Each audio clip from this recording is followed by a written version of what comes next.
নমস্কাৰ আপোনালোক সকলোকে পুনৰবাৰ স্বাগতম নাজমাই মজিদ বন্ধুসকল বলকতে চাওক আজি সন্ধিয়াৰ 7টা গুৰুত্বপূৰ্ণ খবৰ। প্ৰথমটো খবৰ, প্ৰচণ্ড গৰমে দহিছে ৰাজ্য আৰু আগন্তুক দিনত অধিক গৰম হৈবলৈ সাজু হওক আপুনি। আগন্তুক দিনত হিট ৱেভ ল'ব অধিক ভয়াৱহ ৰূপ। আগন্তুক 3 দিনলৈ ৰাজ্যত বৰষুণ হোৱাৰ কোনো সম্ভাৱনা নাই, এই কথা জনাইছে বতৰ বিজ্ঞান কেন্দ্ৰই। প্ৰচণ্ড গৰমে দহিছে সমগ্ৰ দেশ আৰু অধিক গৰম হৈবলৈ সাজু হওক আপুনি। গৰমক লৈ বতৰ বিজ্ঞান কেন্দ্ৰই জাৰি কৰিছে সতৰ্কবাণী।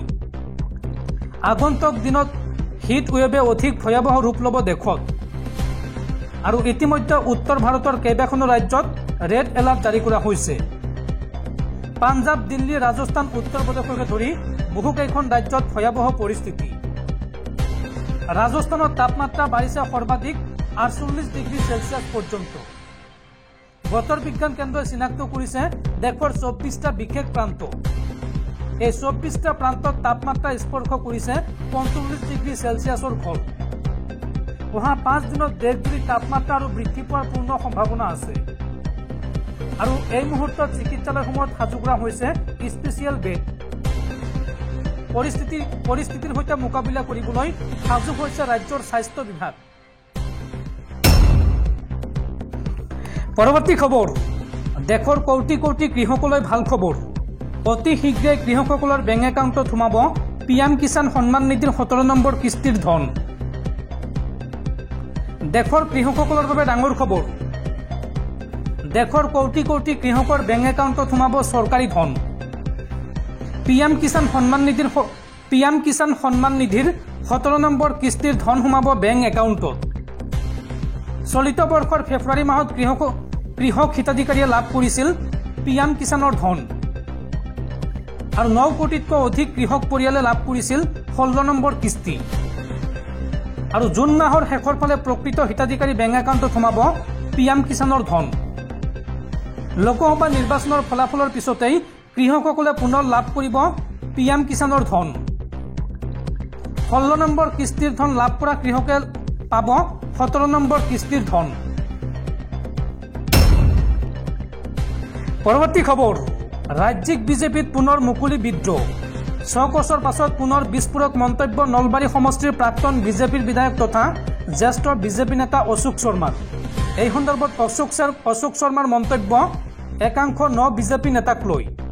এই সন্দৰ্ভত মন্তব্য কৰি কয় যে গ্ৰেপ্তাৰ হোৱাৰ ভয়ত একাংশই যোগদান কৰিছিল বিজেপিত আৰু তেওঁলোকৰ কুকীৰ্তিৰ কথা সকলোৱে জানে। এই মন্তব্য অশোক শৰ্মাৰ। 6 বছৰ পাছত পুনৰ বিস্ফোৰণ জ্যেষ্ঠ বিজেপি নেতা অশোক শৰ্মাৰ।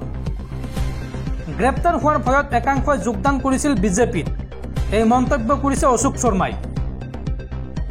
অশোক শৰ্মাই লগতে কয় যে চিণ্ডিকেটৰ টকা ৰক্ষা কৰিবলৈ বিজেপিলৈ আহিছিল তেওঁলোকৰ কুকীৰ্তিৰ কথা সকলোৱে জানে। আমি চৰকাৰ আনিবলৈ সক্ষম হোৱাৰ মুহূৰ্ততহে তেওঁলোকে দললৈ আহিছিল।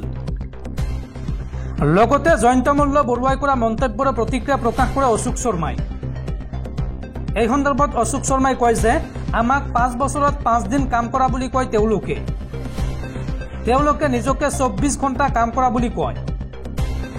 এইবিলাক কথা কৈ তেওঁ হাঁহিয়াতৰ পাত্ৰ হৈছে। এই মন্তব্য অশোক শৰ্মাৰ। বন্ধুসকল, তাৰপিছত 4 নম্বৰ খবৰটো জনোৱাৰ আগতে আপোনালৈ এটা সৰু ৰিকুৱেষ্ট, যদি তেওঁলোকে এইটো ভিডিঅ'ত লাইক কৰা নাই তেন্তে প্লিজ এটা লাইক কৰি দিয়ক আৰু এনেকুৱা ধৰণৰ নতুন নতুন ভিডিঅ' পাবলৈ চেনেলটো ছাবস্ক্ৰাইব কৰি কাষত থকা বেল আইকনটো প্ৰেছ কৰি ৰাখক। পৰৱৰ্তী খবৰ, IPL 2024ৰ ট্ৰফিৰ স্বপ্ন আদৰুৱা হৈয়ে ৰ'ল। ৰাজস্থানৰ হাতত পৰাস্ত হৈ IPLৰ পৰা বিদায় কোহলি বাহিনীৰ। IPL আহে IPL যায়, সলনি হৈ যায় দলৰ নাম, জাৰ্চি, অধিনায়ক, মালিক, কিন্তু RCBৰ ভাগ্য সলনি নহ'ল।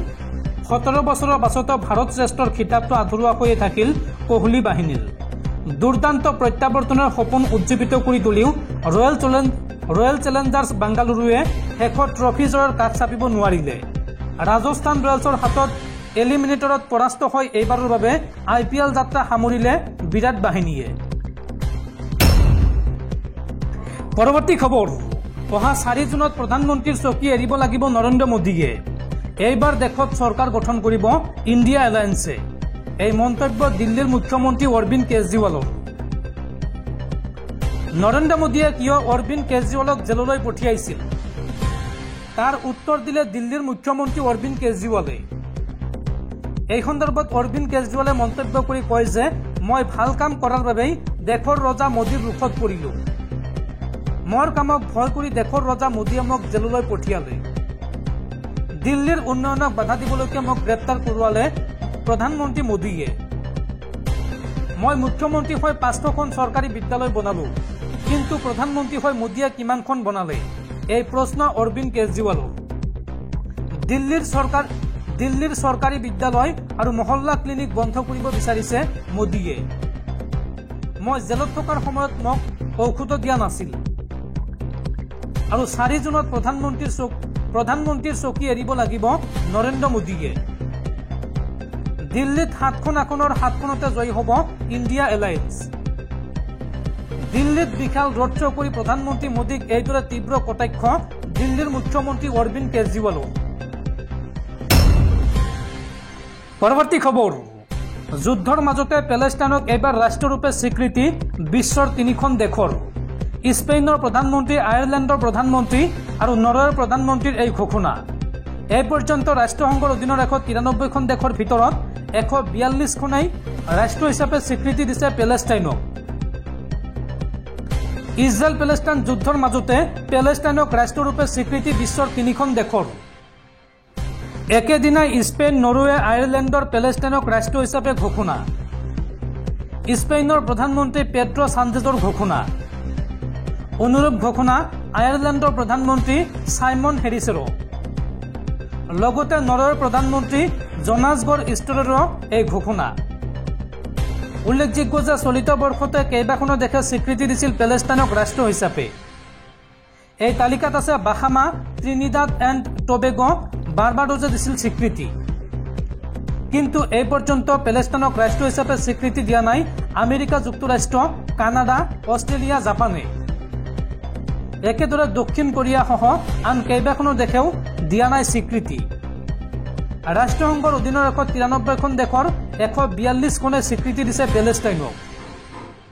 আৰু বৰ্তমানৰ পেলেষ্টাইনৰ বিৰুদ্ধে অব্যাহত আছে ইজৰাইলৰ আক্ৰমণ। আৰু দুই পক্ষৰ এই যুদ্ধক লৈ বিশ্বজুৰি মিশ্ৰিত প্ৰতিক্ৰিয়া অব্যাহত আছে। পৰৱৰ্তী খবৰ, মোবাইল ফোন ব্যৱহাৰকাৰীসকল সাৱধান। দেশত চাইবাৰ অপৰাধীয়ে পেলাইছে বৃহৎ জাল। আপুনি আননন নম্বৰৰ ফোন ৰিচিভ কৰোঁতে 100 বাৰ ভাবক। যিকোনো নম্বৰৰ পৰা আপোনাৰ মোবাইলত ফোন আহিলে সেই নম্বৰৰ আগত যদি +91 নাথাকে তেন্তে ভুলতো সেই ফোন ৰিচিভ নকৰিব, অন্যথা সৰ্বশান্ত হৈ পৰিব আপুনি। এই সন্দৰ্ভত জৰুৰীভাৱে মুকলি কৰা হৈছে দুটাকৈ হেল্পলাইন নম্বৰ। আপোনাৰ মোবাইললৈ অহা অচিনাকি ফোন কলৰ পৰা সাৱধান। আন্তঃৰাষ্ট্ৰীয় কল আহিছে নেকি আপোনালৈ? আমাৰ ভাৰতৰ নম্বৰ হ'লে আৰম্ভণিতে থাকিব +91, যিকোনো নম্বৰৰ আগত থাকিব +91। কিন্তু বেলেগ সংখ্যা আহিলেই জানিব সেইটো আন্তঃৰাষ্ট্ৰীয় কল। যদিহে এনে ফোন কল আহিছে তেন্তে সাৱধান হওক আপুনি। কোনো কাৰণতে গ্ৰহণ নকৰিব এনে ফোন কল। যদিহে এনে ফোন নম্বৰৰ পৰা কল আহিছে তেন্তে আপুনি সেই ফোন ৰেকৰ্ড কৰক। আৰু এনে ফোন কলে বিপদ মাতিব পাৰে আপোনাৰ বাবে। মুহূৰ্তৰ ভিতৰতে আপোনাৰ মোবাইল নম্বৰৰ সৈতে সংযুক্ত হৈ থকা বেংক একাউণ্টৰ পৰা নাইকিয়া হৈ যাব ধন। এনেধৰণৰ ফোন কল আহিলেই আপুনি জনাব পাৰিব দুটাকৈ নম্বৰত। এই সন্দৰ্ভত দুটাকৈ হেল্পলাইন নম্বৰ মুকলি কৰা হৈছে। নম্বৰ দুটা হৈছে ক্ৰমে, প্ৰথম নম্বৰটো হৈছে 1800110420 আৰু দ্বিতীয়টো নম্বৰ হৈছে 1963। অচিনাকি নম্বৰৰ পৰা ফোন অহাৰ লগে লগেই আপুনি জনাওক এই দুটাকৈ নম্বৰত।